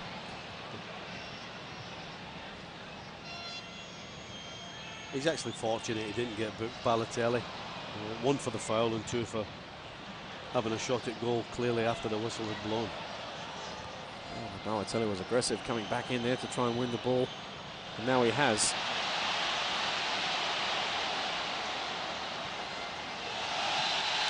Just drawing the foul from Silberbauer. Yeah, no question. You know, I said that this is about being professional when you go a man behind, and that's exactly what you just saw from Balotelli.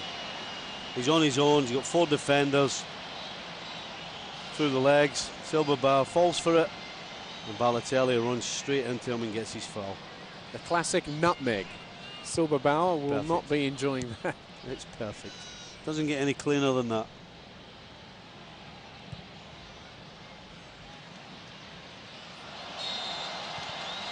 It's becoming a bit of a stop-start affair now as Montolivo hits the deck. And that's exactly what the Italians want, but you do have to give them some credit. the Danes are trying to close them down, but they just can't quite get there. And Pirlo and De Rossi in particular are just making nice little angles to receive the ball and then play their own pass. Here's Balotelli renewing his personal duel with Aga. De Rossi is just beyond him. Now Eriksson has some space in which to stretch his legs. Pirlo and Barzagli doing enough.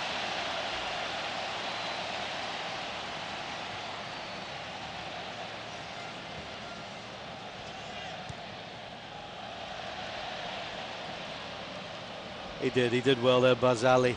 Pirlo just didn't quite have the legs to keep up with Eriksson. He tried to cut back across Barzagli, and fortunately he got a leg in the way and stopped the attack.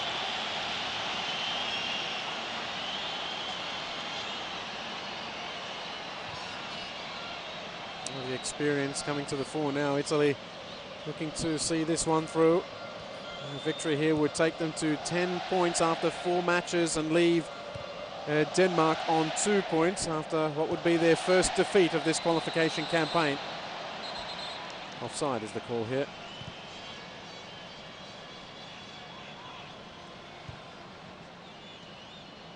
Yeah, it's pretty clear he's offside. But again, Italy won't mind. It means the game stops.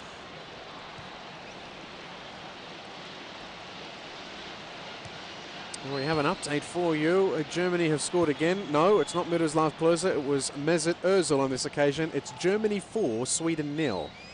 Log on to ESPNFC.com for the very latest from that and other fixtures, including Spain, who are leading at home to France by 1-0. Interestingly, I just noticed that Alvaro Arbeloa limped off with an injury for Spain, which adds to Real Madrid's defensive issues after both Marcelo and Contrao broke down during this international break.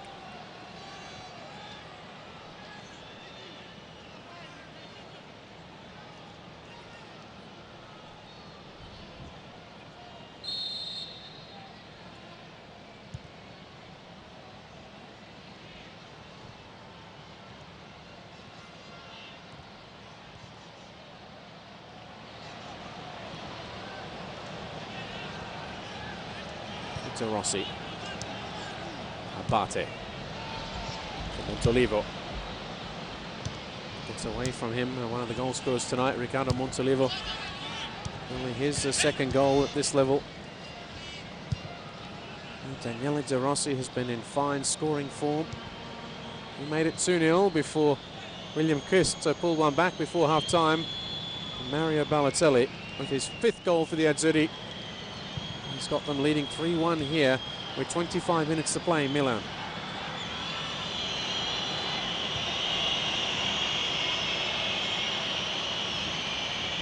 Jakobsen.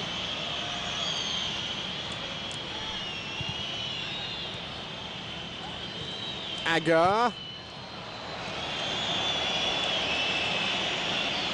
Well, I don't think we can really blame Aga for having a go there.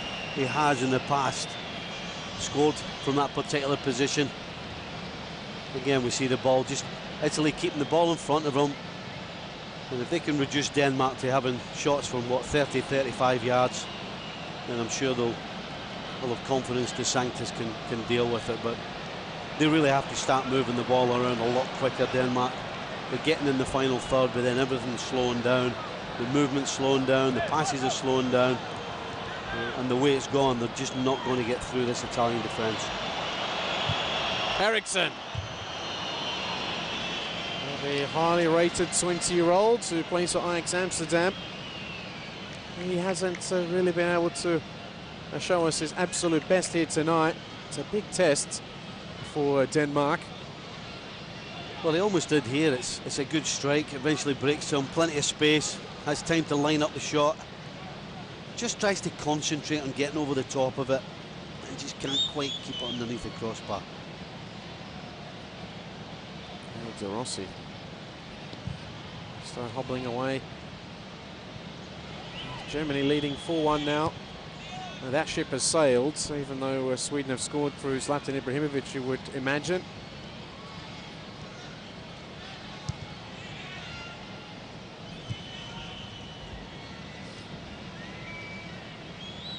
Silva Bauer. Oh, it was Romadal cutting in from the right flank.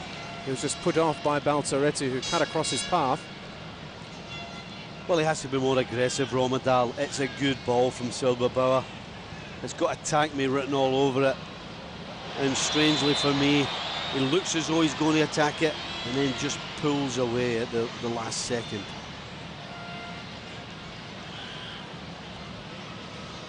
Well, the 10 men of Italy are coping just fine. Yeah, I think referees been a little kind to the 10 men. It's a shoulder charge. It's a legal challenge for me. The referee gives it nonetheless.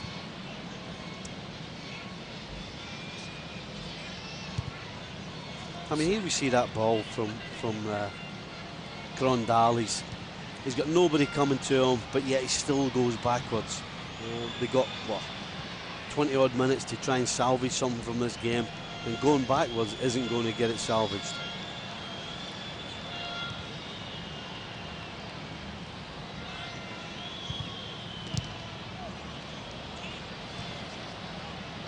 Now Aga stepping forward once more to try and add an extra body.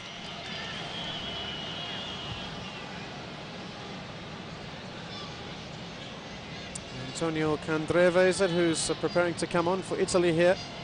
He was brought off the bench in the win over Armenia on Friday after a 3-year absence from the national team. One of the informed players rewarded. And that's been a feature of this squad selected by Prandelli.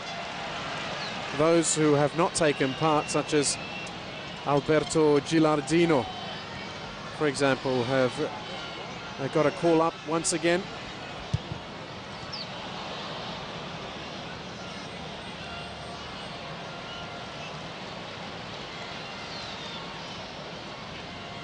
For Pirlo.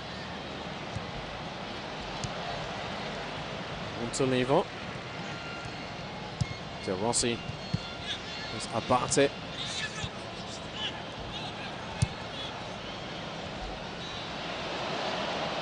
That's the best first touch from De Rossi.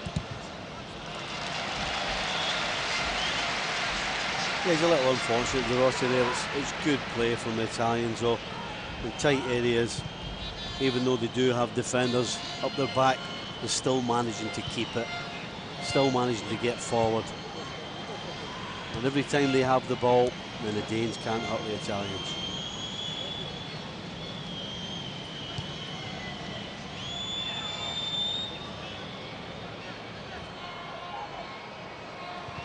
Well, Denmark, they have numbers in the box. It's Bentner climbing all over the back of Barzagli. Yeah, Romadal's just trying to float a ball in here. Barzagli makes a little more of it than there actually is.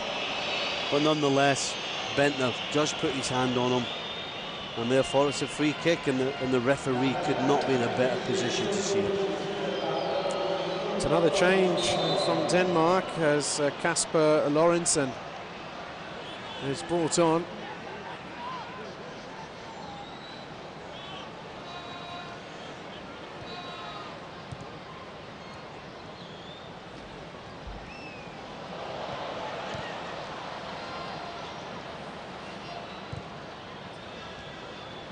Rondelli. No way past Barzagli, who gets the free kick. Yeah, it's good defending from Barzagli. Rondelli, though, had he had a better first touch, might have been able to put Bentner in. As it is, it wasn't. And Barzagli cleans it up and eventually draws a foul as well. And again, more importantly, stops the game.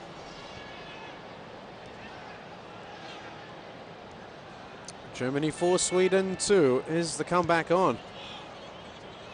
They've still got 2 more to get there. It's a high-scoring affair in this latest round of World Cup qualifiers. Much intrigue, plenty to talk about, and we'll be discussing the very latest on the next edition of ESPN FC Press Pass. Join us for that and check your local guides for details in your market.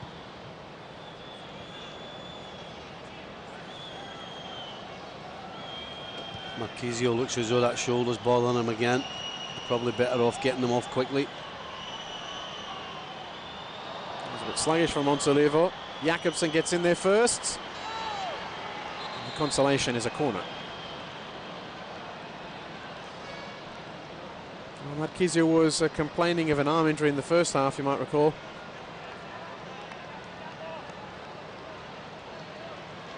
Might he be the one to make way now for Italy, and so that will put Juventus on red alert. He's a key midfielder for the Italian champions, and this weekend it's Juventus-Napoli in Turin in the Serie A. The biggest match of the season so far. We'll just have to wait and see. Well, so far he's played an important role today. I said that Pirlo and De Rossi are the men they want to get on the ball and get the ball moving around the team. And Marquisio, he's a guy they want getting in that penalty box, backing things up, but also doing some of the dirty work in behind.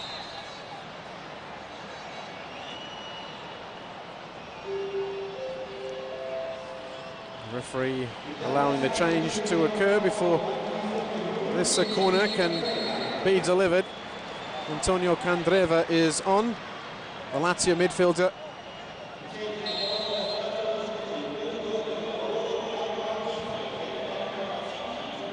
De Sanctis doesn't claim. Well, he does at the second attempt. He got a bit fortunate there. Yeah, he's a little fortunate. I'm not quite sure why he's complaining. He's trying to get the referee's attention for the next one. He comes for it. He ends up clashing with Kia, but really it was his own fault and his own problem, and really was very fortunate to get away with it.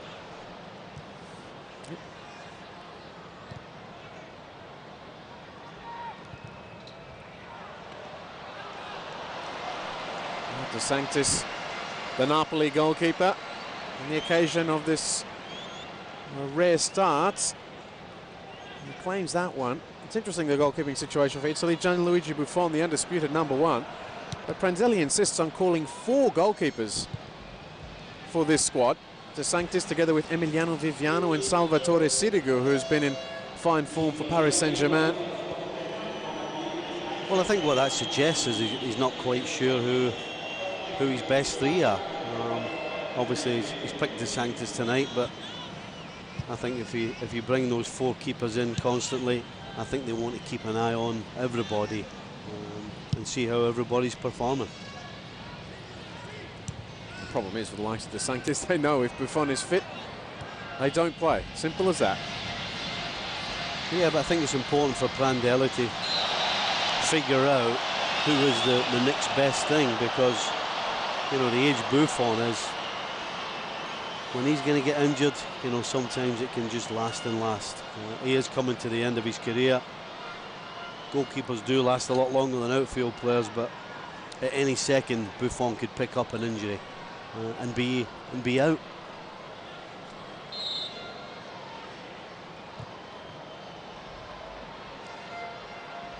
I think we'd have to say that Balotelli is as good as anybody at drawing fouls and making referees think he's been hard done by.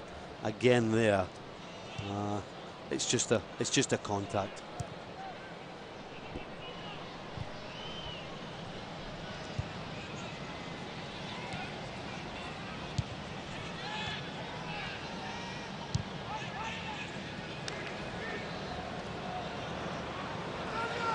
So Lorenzen.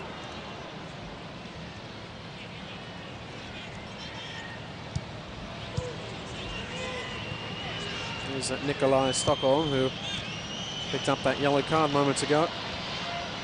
Eriksson.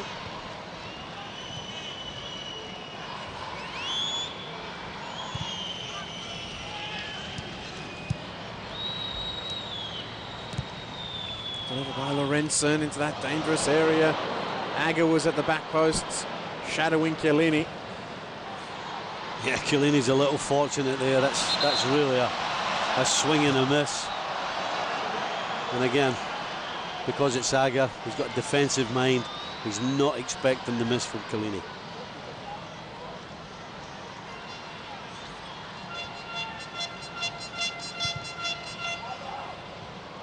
Bertagli wins it in the air, drops to Lorenzen, who tries to played off the arm of Abate, and that seemed quite deliberate to me.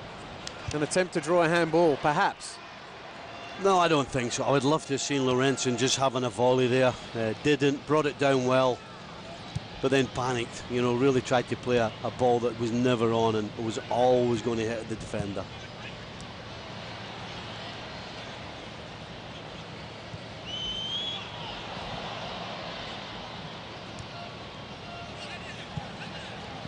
I'm not quite sure how Abate didn't read that, because I read it. I was waiting for it.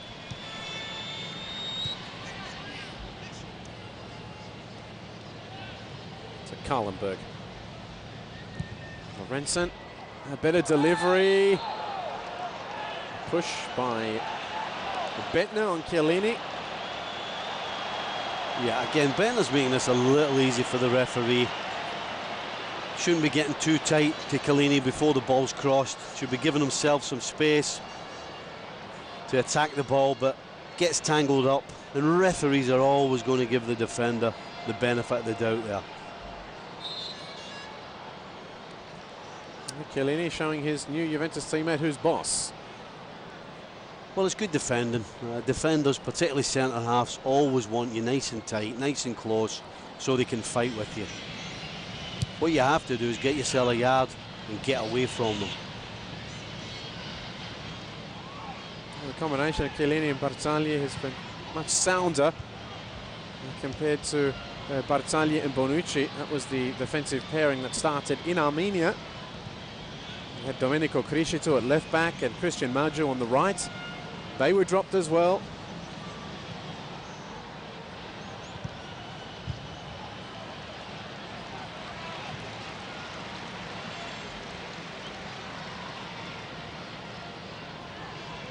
I mean, Bentner, obviously, he's frustrated. He's had a tough time. He's had a lot of free kicks given against him, and here's another one for pushing.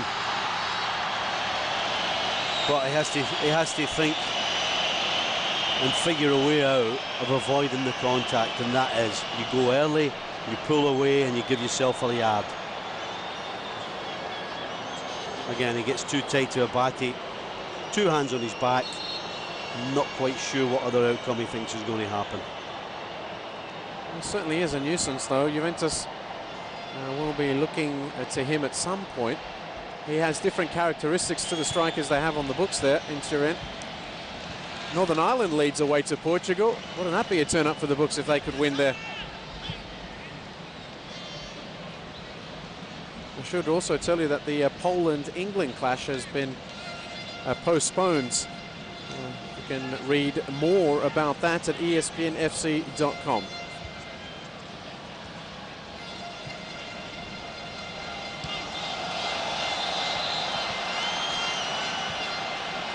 Balotelli again, he's done a great job tonight, particularly when they've gone down to 10 men. He's actually been more of a nuisance playing in the 10 men than he was when he had 11 on the field. He really has been a thorn on the Danish side, getting involved in everything. I mean, he's just teasing defenders into kicking him, and they oblige by kicking him.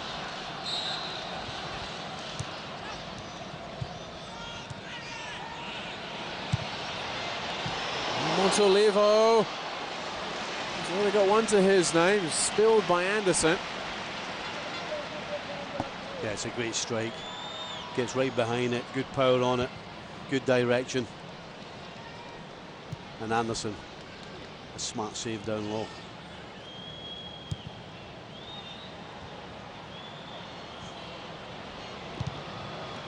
Oh, that was a rocket from Romadal. Flashed across the area. Bettner couldn't get his boot to it. Well, he did, but not enough purchase to direct it goalwards. Yeah, here we see the Montolivo strike again. Pace on it, little bend on it. It's dipping, and Anderson does well in the end to first stop it and then clean up afterwards.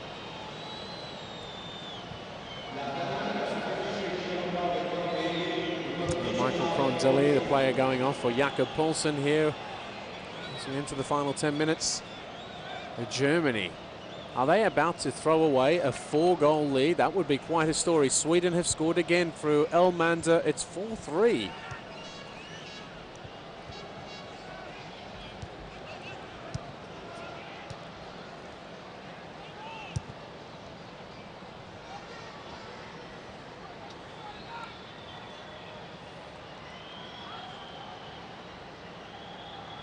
To Jakobsen.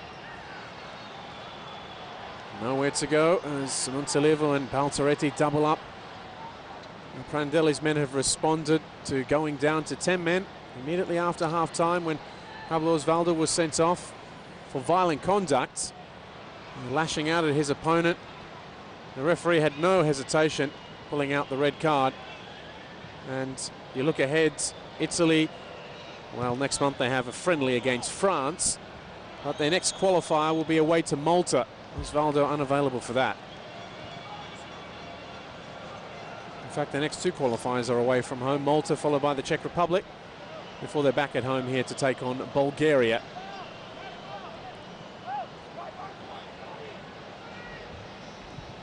To Lorenzen's cross. Comes to safety by De Sanctis. Pirlo this time is in the way. Barzagli, Pirlo helps it on. Well, they're almost there. After Mario Balotelli scored Italy's third, they've looked pretty safe. Well, Denmark really are at a stage where they just have to fling balls in the penalty box. And if they continue to throw high straight balls into the penalty box, both Chiellini and Barzagli are going to love it. They're going to fight all day and win more than their fair share of balls. Now, Agger gets the call here. Free kick to Denmark on the edge of the area. I think it's a poor call. Chiellini holds his ground. He's strong. He's only got eyes on the ball, and Agger runs into him. It's a little break that Denmark at this stage of the game really have to try and take advantage of. A warm applause for Riccardo Montolivo, who opens his account for the season.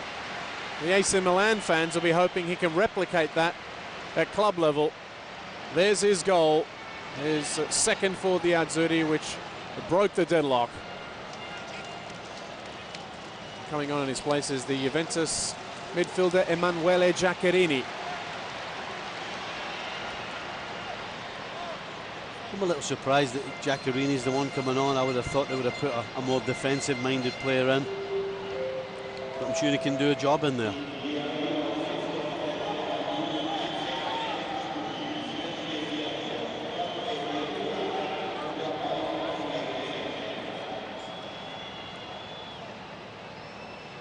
Can they get one here?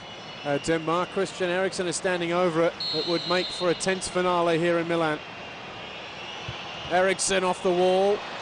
They'll get a corner out of it. Do you know, I'd have to say, I'm a little surprised they make the substitution then. You know, Montolivo clearly goes in the wall. And when you bring on a 5-foot-nothing midget to stand on a wall, I think you're taking a chance.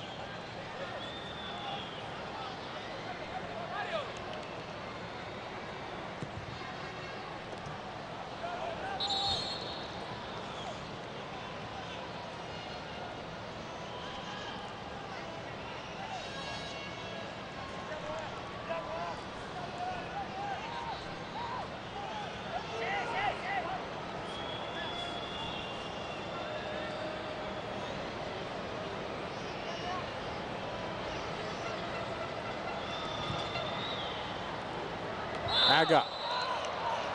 It appeared to be a free header, but De Rossi went to ground. Free kick to Italy. Well, the referee's been pretty tough in Denmark in this penalty box tonight, from set pieces, corners, etc. But again, the referee's in a good spot to see it. Well, Agger's tried his utmost to be influential late on here. The player who recently extended his contract with Liverpool after there was plenty of talk during the summer that he was a target for Manchester City. The Danish captain, I think now almost certainly will be resigned to their first loss of this World Cup qualification campaign. Yeah, I think if they look back on it, they'll be disappointed as well. Particularly at the start of the game, they could have got themselves ahead, didn't take the opportunities they had. And then, of course, they've lost 3 goals, which is very unlike Denmark defensively. Usually very tight and very secure.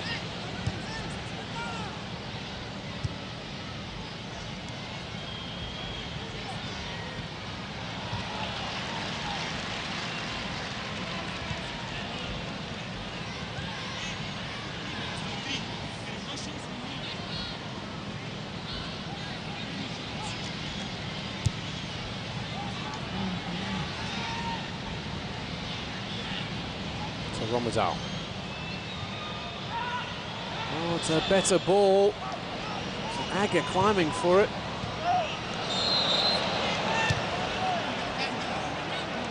Yeah, I think actually Bentner and Agger have got in each other's way. Romazal initially just puts a ball in a dangerous area. And you see Basagli here definitely holding on to Bentner. Referee giving the foul the other way, but I think just before that though, Agger had a good opportunity to get on the end of the cross.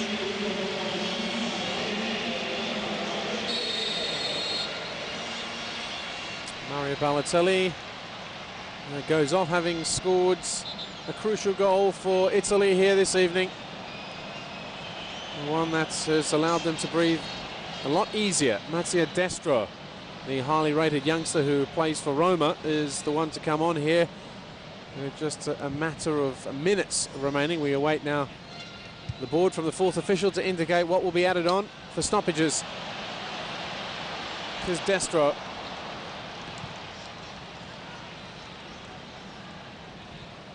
Destro, who had a fabulous season, the one past with Siena, and he'll be keeping the likes of Balotelli honest. Destro, who scored on his international debut for the Azzurri in that win over Malta. De Sanctis booked. Not sure why. It might have been time wasting in any event.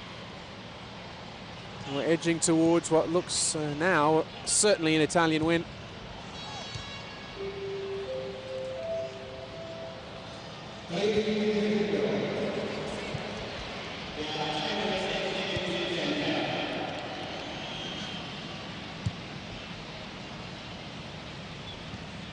Oh, nodded down, and it was struck well on the volley, sent over the top by Paulsen. Well, there haven't an awful lot to shout about this half. They've had very few opportunities to get strikes at goal, but this is definitely one. Just a big ball in. Agger gets a flick on, and Paulsen can't keep the volley down, and he sails over the bar. But you know what? It's probably too little, too late. It's taken them 20-odd minutes since the sending off, at least, to get a real chance and a real shot off at goal.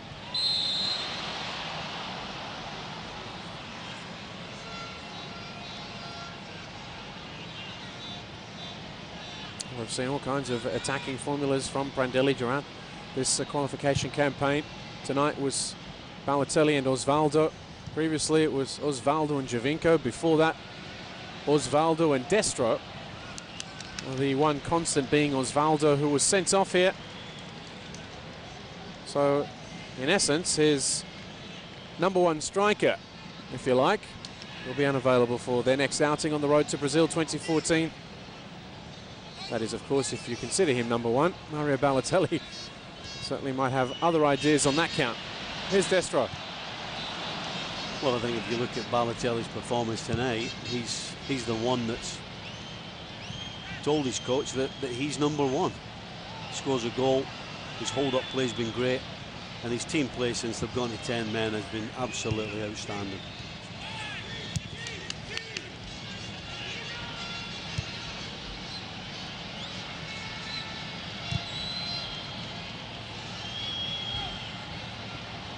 Agger again winning that ball. It's been sent forward in these dying stages to try and throw a spanner in the works. It hasn't worked out, that tactic. The 3 minutes added on are almost up.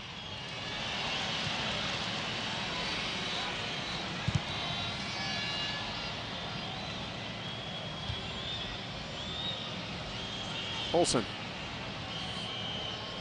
comes back to Paulsen, and at full stretch, De Sanctis claims it. Well, that's a great save, isn't it? From nothing. Palzaretti comes across, tries to clear, it falls to Paulsen on his left foot again, and it's a good strike. It's down low, it's going in the corner, but De Sanctis was up to it. Job done for Italy. 3 consecutive wins now in World Cup qualifying, as Denmark crashed for the first time in this campaign. They remain on 2 points. Italy, the group leaders, move to 10. Goals from Daniele De Rossi, Riccardo Montolivo and Mario Balotelli for the Azzurri, who are well on course to booking their ticket to the World Cup finals in 2014.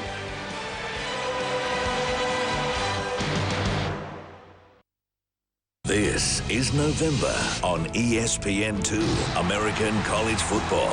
The UEFA Champions League and the NBA season tips off. Fires a three. Bang! This is November on ESPN2.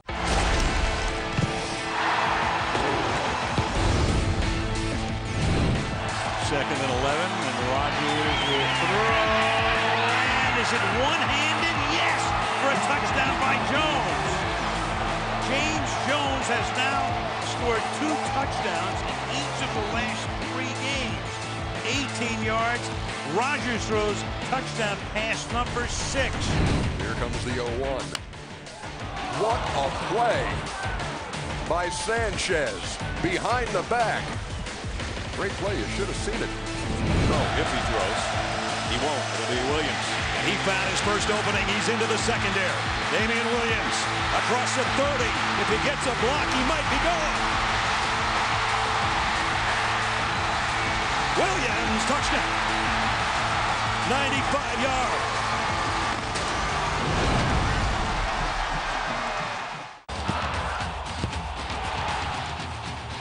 The Sounders continue to prepare for a playoff run when they host FC Dallas. Major League Soccer, Monday on ESPN2.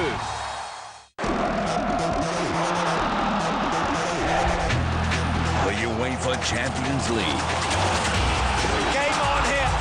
An extraordinary effort.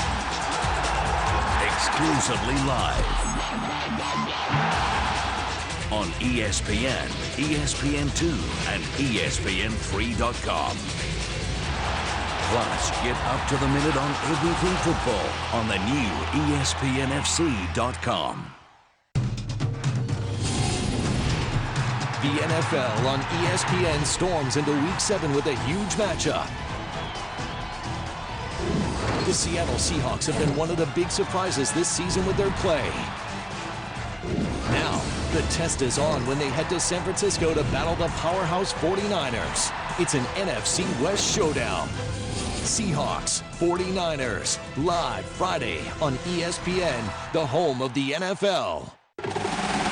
The pride and passion is back.